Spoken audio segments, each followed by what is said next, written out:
ನಮಸ್ತೆ ಮಿತ್ರರೇ. ಹಲಸಿನ ಹಣ್ಣಂತೂ ಆರೋಗ್ಯಕ್ಕೆ ಬಹಳ ಉತ್ತಮ.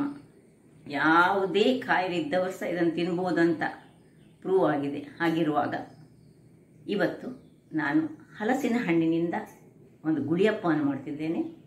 ಸ್ವಲ್ಪ ತುಪ್ಪವನ್ನು ಬಳಸಿ ಮಾಡುವಂತಹ ಈ ಗುಳಿಯಪ್ಪ ಈ ಗಾರಿಗೆಯ ಟೇಸ್ಟನ್ನೇ ಕೊಡುವಂತಹದ್ದು. ಗಾರಿಗೆಗಿಂತಲೂ ಬಹಳ ರುಚಿಕರವಾಗಿ ಬರ್ತದೆ. ಈ ಹಿಟ್ಟಿನಲ್ಲಿ ನಾವು ದೋಸೆಯನ್ನು ಸಹ ಮಾಡಬಹುದು ಅಥವಾ ಇಡ್ಲಿಯನ್ನು ಸಹ ಮಾಡಬಹುದು. ಹಾಗಿರುವಾಗ ಈ ರುಚಿಕರವಾದ ಗುಳಿಯಪ್ಪವನ್ನು ಹೇಗೆ ಮಾಡುವುದು ಎಂದು ನೋಡುವ ಮೊದಲು ಯಾರೆಲ್ಲ ನನ್ನ ಚಾನೆಲನ್ನು ನೋಡ್ತಿದ್ದೀರಿ, ಯಾರೆಲ್ಲ ಇನ್ನೂ ಸಬ್ಸ್ಕ್ರೈಬ್ ಮಾಡಿಲ್ಲ, ದಯವಿಟ್ಟು ಸಬ್ಸ್ಕ್ರೈಬ್ ಮಾಡಿ ಸಪೋರ್ಟ್ ಮಾಡಿ ಅಂತ ಹೇಳುತ್ತಾ ಬನ್ನಿ.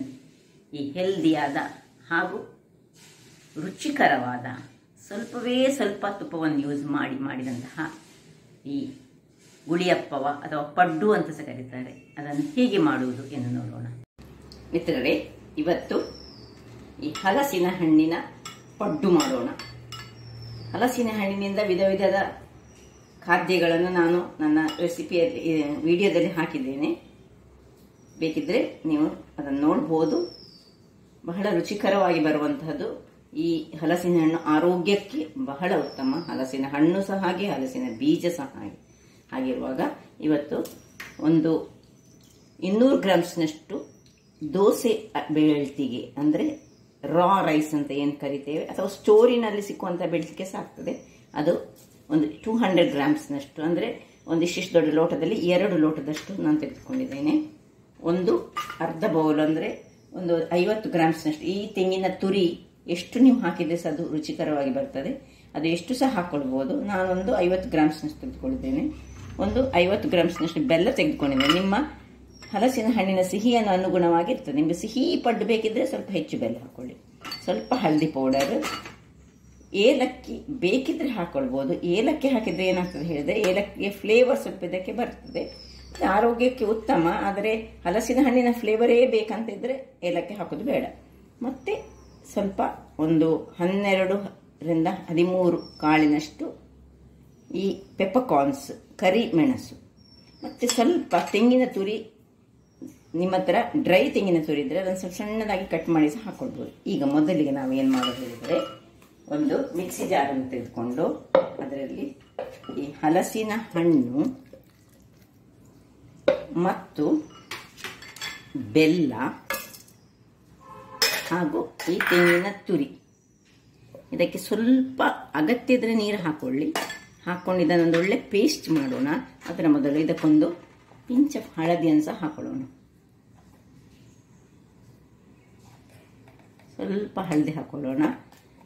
ಹಳದಿ ಯಾವಾಗಲೂ ಆ್ಯಂಟಿ ಆಕ್ಸಿಡೆಂಟ್ಸ್, ಅದರಿಂದಾಗಿ ಏನಾದರೂ ನಮ್ಮ ದೇಹದಲ್ಲಿ ವಿಷಕಾರಿ ಅಂಶಗಳು ಅಥವಾ ನಾವು ಈ ಹಲಸಿನ ಹಣ್ಣು ತಿನ್ನುವಾಗ ಏನಾದರೂ ಅದರಲ್ಲಿ ಇದ್ದರೆ ಹಳದಿ ಅದನ್ನು ಕರೆಕ್ಟ್ ಮಾಡ್ತದೆ ಅಂತ ನಮ್ಮ ಹಿರಿಯರ ಭಾವನೆ. ಇದಕ್ಕೆ ಸ್ವಲ್ಪ ನೀರು ಹಾಕಿ ಈಗ ಗ್ರೈಂಡ್ ಮಾಡಿ ತರ್ತೇನೆ.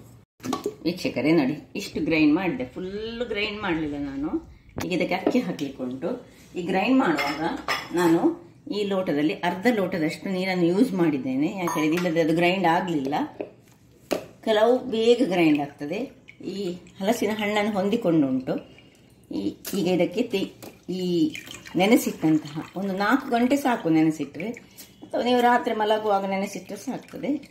ಒಂದು 200 ಗ್ರಾಮ್ಸ್ನಷ್ಟು ಅಕ್ಕಿಯನ್ನು ನಾವು ಇದಕ್ಕೆ ಹಾಕ್ಕೊಂಡು ಗ್ರೈಂಡ್ ಮಾಡಿಕೊಂಡು ತರ್ತೇನೆ. ನಾನು ಇದಕ್ಕೆ ಗ್ರೈಂಡ್ ಮಾಡುವಾಗ ಸ್ವಲ್ಪ ಉಪ್ಪನ್ನು ಸಹ ಹಾಕ್ಕೊಳ್ತೇನೆ. ರುಚಿಗೆ ತಕ್ಕಷ್ಟು ಉಪ್ಪು ಹಾಕ್ಕೊಂಡು ಇದನ್ನೊಂದು ತೆಳುವು ಮಾಡೋದು ಬೇಡ, ಸ್ವಲ್ಪ ನೀರು ಹಾಕ್ಕೊಂಡು ಒಂದು ಗಟ್ಟಿಯಾದ ಹದಕ್ಕೆ ನಾವು ಹೇಗೆ ಗುಳಿಯಪ್ಪ ಮಾಡ್ತೇವೆ ಆ ಹದದಲ್ಲಿ ಬ್ಯಾಟರನ್ನು ಮಾಡಿ ತರ್ತೇನೆ.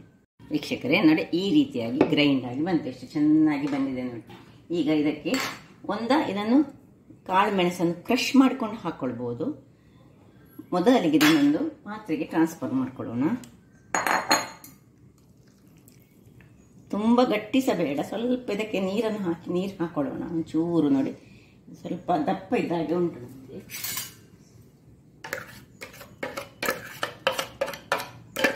ಸ್ವಲ್ಪ ಹೆಚ್ಚು ಹಾಕೊಳ್ಳಬೇಡ, ಯಾಕೆ ಹೇಳಿದ್ರೆ ಮತ್ತೆ ನಮಗೆ ಅದನ್ನು ಗುಳಿಯಪ್ಪ ಮಾಡುವಾಗ ನೀರು ಸಹ ಆಗಬಾರ್ದು. ಇಲ್ಲ, ಇದಕ್ಕೆ ನೀರಿನ ಅಗತ್ಯ ಇಲ್ಲ ನೋಡಿ, ಕರೆಕ್ಟ್ ಉಂಟು. ಸೊ ಮಿಕ್ಸಿಯಲ್ಲಿದ್ದದನ್ನೆಲ್ಲ ಹಾಕೊಳ್ಳೋಣ. ಇನ್ನು ಸ್ವಲ್ಪ ನಾನು ಇದನ್ನು ಉಳಿಸಿಕೊಂಡು ಯಾವುದನ್ನು ಹಲಸಿನ ಹಣ್ಣನ್ನು ಇದಕ್ಕೆ ಸಣ್ಣ ಸಣ್ಣ ಕಟ್ ಮಾಡಿ ಇಟ್ಕೊಂಡಿದ್ದೇನೆ, ಇದಕ್ಕೆ ಮಿಕ್ಸ್ ಮಾಡ್ತಿದ್ದೇನೆ. ಇನ್ನು ಡ್ರೈ ಕೊಕೊನಟ್ ಸ್ವಲ್ಪ ಒಂದು ಕೈಯಲ್ಲಿ ಒಂದು ಮುಷ್ಟಿಯಷ್ಟು ಹಾಕ್ಕೊಳ್ತಿದ್ದೇನೆ. ನಾನು ಇವತ್ತು ಏಲಕ್ಕಿ ಹಾಕ್ಕೊಳ್ತಾ ಇಲ್ಲ, ಅದರ ಬದಲಿಗೆ ನೋಡಿ ಕರಿಮೆಣಸನ್ನು ಇಡೀ ಇಡಿಯಾಗಿ ಒಂದು 10, 13, 14 ಅಥವಾ 15 ಎಷ್ಟು ನಿಮಗೆ ಬೇಕಷ್ಟು, ಬೇಡದಿದೆ ಸ್ಕಿಪ್ ಮಾಡಿ. ಇದರ ಬದಲು ನೀವು ಏಲಕ್ಕಿಯನ್ನು ಸಹ ಹಾಕ್ಕೊಳ್ಬೋದು. ಏಲಕ್ಕಿ ಪರಿಮಳ ಬರ್ತದೆ, ಅದೇ ಹಲಸಿನ ಹಣ್ಣಿನ ಪರಿಮಳವೇ ಒಂದು ಬೇರೆ, ಅದರಿಂದಾಗಿ ಅದರದ್ದೇ ಫ್ಲೇವರ್ ನಿಮಗೆ ಬೇಕಂತಿದ್ರೆ ಸ್ವಲ್ಪ ಏಲಕ್ಕಿ ಒಂದನ್ನು ಸಹ ಗುದ್ದಿಕೊಂಡು ಹಾಕ್ಕೊಳ್ಬೋದು, ಹಾಕ್ಕೊಳ್ಬಾರ್ದಂತ ಏನಿಲ್ಲ. ನೋಡಿ ಈ ರೀತಿಯ ಹದಕ್ಕೆ ಬರಬೇಕು, ನಿಮಗೆ ಕಾಣ್ತದಲ್ಲ, ಈ ಹದಕ್ಕೆ ಬಂದರೆ ಇಲ್ಲಿಗ ಗುಳಿಯಪ್ಪದ ಕಾವಲಿಯನ್ನು ಬಿಸಿಯಾಗಲಿಕ್ಕೆ ಇಟ್ಕೊಳ್ಳೋಣ. ನಮಗೀಗ ತುಪ್ಪ ಬೇಕು ವೀಕ್ಷಕರೇ. ತವಾ ಬಿಸಿಯಾಗಿದೆ. ಈಗ ನೋಡಿ ತುಪ್ಪ ಸ್ವಲ್ಪ ಒಳ್ಳೆ ತುಂಬ ಹಾಕಿದರೆ ಬಹಳ ಚೆನ್ನಾಗಿ ಆಗ್ತದೆ.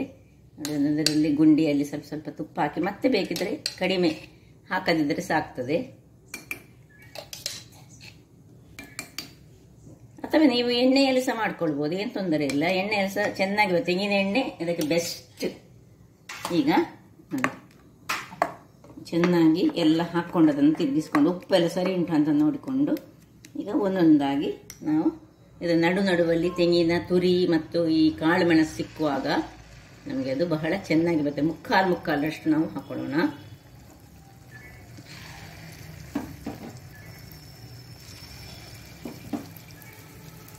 ತುಂಬ ತೆಳುವು ಸಹ ಮಾಡೋದು ಬೇಡ, ಯಾಕೆ ಹೇಳಿದರೆ ಮತ್ತೆ ಅದು ಒಳಗೆ ಚೆನ್ನಾಗಿ ಅದರದ್ದು ಪದರು ಬರುವುದಿಲ್ಲ. ಹದಾದಲ್ಲಿ ಈ ಕನ್ಸಿಸ್ಟೆನ್ಸಿ ಇರಬೇಕು, ಈ ಪೋರಿಂಗ್ ಕನ್ಸಿಸ್ಟೆನ್ಸಿ ಬೇಕು ನಮಗೆ. ಬಟ್ ದಪ್ಪ ಸಾಗಬಾರ್ದು, ದಪ್ಪ ಆದರೆ ಒಳಗೆ ಬೇಯುವುದಿಲ್ಲ. ಹೀಗೆ ಹಾಕ್ಕೊಂಡು ಈಗ ಇದಕ್ಕೆ ಮುಚ್ಚಳವನ್ನು ಮುಚ್ಚಿಕೊಂಡು ಹದಾ ಉರಿಯಲ್ಲಿ ನಾವು ಬೇಯಿಸಿಕೊಳ್ಳೋಣ.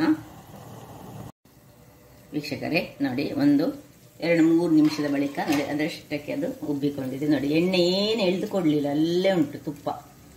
ನೋಡಿ ಏನು ಅಡಿ ಹೇಗೆ ಉಂಟು ನೋಡಿ, ಕರಟು ಸಹ ಇಲ್ಲ. ಅದರಿಂದಾಗಿ ಇದು ಹಲಸಿನ ಹಣ್ಣು ಇದು ಮಾಡುವಾಗ ನಾವು ಏನು ಮಾಡಬೇಕು ಹೇಳಿದರೆ, ತುಂಬ ಜೋರು ಉರಿ ಇರಬಾರ್ದು, ಇಲ್ಲದಿದ್ದರೆ ಅದರ ಅಡಿ ಸ್ವಲ್ಪ ಕಲರ್ ಚೇಂಜ್ ಆಗ್ತದೆ. ನೋಡಿ ಈಗ ಹೇಗೆ ಉಂಟು ನೋಡಿ. ಇನ್ನೊಂದು ಸೆಟ್ ಹಾಕುವಾಗ ಸಹ ನೋಡಿ ತುಪ್ಪ ಅದರಲ್ಲೇ ಹಾಗೇ ಉಂಟು. ಇನ್ನೊಂದು ಸರ್ತಿ ಹಾಕುವಾಗ ತುಪ್ಪ ಹಾಕಬೇಕಂತ ಸಹ ಇಲ್ಲ. ನೋಡಿ ಹೇಗೆ ಏನು ಚೆನ್ನಾಗಿ ಬರ್ತದೆ ಹೇಳಿದರೆ, ಒಳಗೆ ಸಹ ಹಾಗೆ ಚೆನ್ನಾಗಿ ಕಾಯ್ತದೆ. ವೀಕ್ಷಕರೇ ಇಲ್ಲಿ ನೋಡಿ ಏನು ಚೆನ್ನಾಗಿ ಕಲರ್ ನೋಡಿ, ಏನು ಚೆನ್ನಾಗಿ. ಈ ನಾವು ಇದರದ್ದೇ ಹಲಸಿನ ಹಣ್ಣಿನ ಗಾರಿಗೆಯನ್ನು ಮಾಡ್ತೇವೆ, ಆ ಗಾರಿಗೆಯ ಹಾಗೆ ಇದು ಸಹ ಆಗ್ತದೆ. ಆದರೆ ಎಣ್ಣೆ ಸ್ವಲ್ಪ ಕಡಿಮೆ, ತುಪ್ಪ ನೋಡಿ ಇದರಲ್ಲಿ ನೋಡಿ ಹಾಗೆ ನಿಮಗೆ ಕಾಣ್ಬೋದು. ಇಲ್ಲಿ ನೋಡಿ ತುಪ್ಪ ಹಾಗೆ ಉಂಟು. ಇದನ್ನು ತೆಗೆದುಕೊಳ್ತಿದ್ದೇನೆ ನಾನು. ಏನು ಚೆನ್ನಾಗಿ ಬಂದಿದೆ ನೋಡಿ. ಸ್ವಲ್ಪ ಹತ್ತಿರ ಇಟ್ಕೊಳ್ಳೋಣ.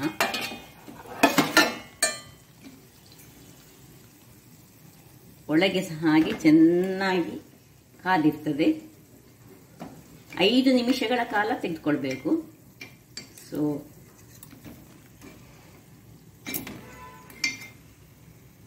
ಇನ್ನು ಉರಿಯನ್ನು ದೊಡ್ಡ ನೋಡಿ, ತುಪ್ಪ ನೋಡಿ ನಾನು ಹಾಕಿದ ತುಪ್ಪ ಹಾಗೆ ಉಂಟು, ಏನು ಹೆಚ್ಚಾಗಿ ತುಪ್ಪ ಅನ್ಸೋದು ಹೀರಿಕೊಳ್ಳುವುದಿಲ್ಲ. ಹಾಗಿರುವಾಗ ಈಗ ಸ್ವಲ್ಪ ಉರಿ ದೊಡ್ಡದು ಮಾಡಿಕೊಂಡು ಪುನಃ ಅದೇ ರೀತಿಯಲ್ಲಿ ಮುಕ್ಕಾಲಲ್ಲಿ ಹಾಕಬೇಕು, ಅಷ್ಟೇ ಚೆನ್ನಾಗಿ ಬರ್ತದೆ. ಏನಿಲ್ಲ, ಇದರದ್ದು ಬೇಕಿದ್ರೆ ನಿಮಗೆ ಯಾರಿಗೆ ಈ ಪಡ್ಡು ಅಥವಾ ಈ ಗುಳಿಯಪ್ಪ ಇಷ್ಟ ಇಲ್ಲ ಅಂತ ಅವರು ಇದರದ್ದೇ ಸ್ವಲ್ಪ ಇದಕ್ಕೆ ನೀರು ಹಾಕಿ ದೋಸೆ ಮಾಡಿದರೆ ಸಹ ಬಹಳ ಚೆನ್ನಾಗಿ ಬರ್ತದೆ.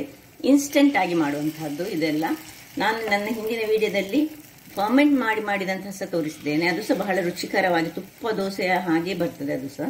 ಇದು ಆಯ್ತು ನೋಡಿ, ಹೀಗೆ ಮುಕ್ಕಾಲು ಹಾಕೊಂಡು ಇನ್ನು ಹದಾ ಉರಿಯಲ್ಲಿ 5 ನಿಮಿಷಗಳ ಕಾಲ ಬೇಯಿಸಬೇಕು. ಮತ್ತೆ ವೀಕ್ಷಕರೇ ನೋಡಿ 2ನೇ ಸೆಟ್ ಸಹ ರೆಡಿ ಆಗಿದೆ. ಹೀಗೆ ನೋಡಿ ಹೇಗೆ ಬಂದಿದೆ ನೋಡಿ ಅಂತೆ.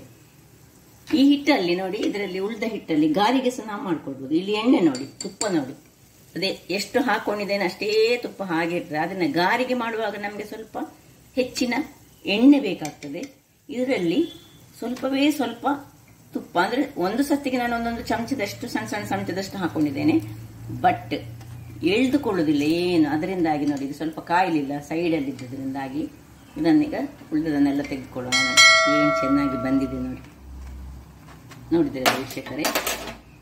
ಈ ಹಿಟ್ಟು ನಾನು ಹೇಳಿದಲ್ಲಿ ಇದರಲ್ಲಿ ದೋಸೆ ಮಾಡ್ಕೊಳ್ಬೋದು, ಸ್ವಲ್ಪ ನೀರು ಹಾಕಿ ದೋಸೆ ಮಾಡ್ಕೊಳ್ಬೋದು, ಅಥವಾ ಸೀದಾ ಇದಕ್ಕೆ ನೀವು ಬೇಕಿದ್ರೆ ಸ್ವಲ್ಪ ಸಜ್ಜಿಗೆ ಹಾಕಿ ಇಡ್ಲಿ ಮಾಡ್ಕೊಳ್ಬೋದು, ಅಥವಾ ಸೀದಾ ಹೀಗೆ ಇಡ್ಲಿ ಸಹ ಮಾಡಿಕೊಳ್ಳಿಕ್ಕೆ ಆಗ್ತದೆ. ಸ್ವಲ್ಪ ಅಷ್ಟು ಸಾಫ್ಟ್ ಬರಲಿಕ್ಕಿಲ್ಲ ನಮ್ಮ ಹೀಗೆ ಇಡ್ಲಿ ಅಷ್ಟು, ಬಟ್ ಹಲಸಿನ ಹಣ್ಣು ಸಾಫ್ಟ್ನೆಸ್ ಅನ್ನು ಕೊಡ್ತದೆ. ಇದರಲ್ಲಿ ತೆಂಗಿನ ತುರಿ ಸಹ ಉಂಟು. ಅದರಿಂದಾಗಿ ಈ ಹಿಟ್ಟಲ್ಲಿ ಬಗೆ ಬಗೆಯ ನಾವು ದೋಸೆ ಆಗಲಿ ಇಡ್ಲಿ ಆಗಲಿ ಅಥವಾ ಗಾರಿಗೆ ಆಗಲಿ ಏನನ್ನು ಸಹ ಮಾಡ್ಕೊಳ್ಬೋದು. ಹಾಗಾದರೆ ನೋಡಿದ್ರಲ್ಲ ವೀಕ್ಷಕರೇ, ನೋಡಿ ಏನು ಚೆನ್ನಾಗಿ ಬಂದಿದೆ ಹೇಳಿದರೆ, ಒಳಗೆ ಸಹ ಹಾಗೆ ಅಷ್ಟೇ ಮೃದುವಾಗಿದೆ. ನಾನು ಬೇಕಿದ್ರೆ ನಿಮಗೆ ಒಂದನ್ನು ಕಟ್ ಮಾಡಿ ತೋರಿಸ್ತೀನಿ. ಬಿಸಿ ಉಂಟು, ಸ್ವಲ್ಪ ಬಿಸಿ ಇಲ್ಲದನ್ನು ನೋಡು, ಎಲ್ಲ ಬಿಸಿ ಬಿಸಿಯಾಗಿದೆ ಕಟ್ ಮಾಡಲಿಕ್ಕೆ.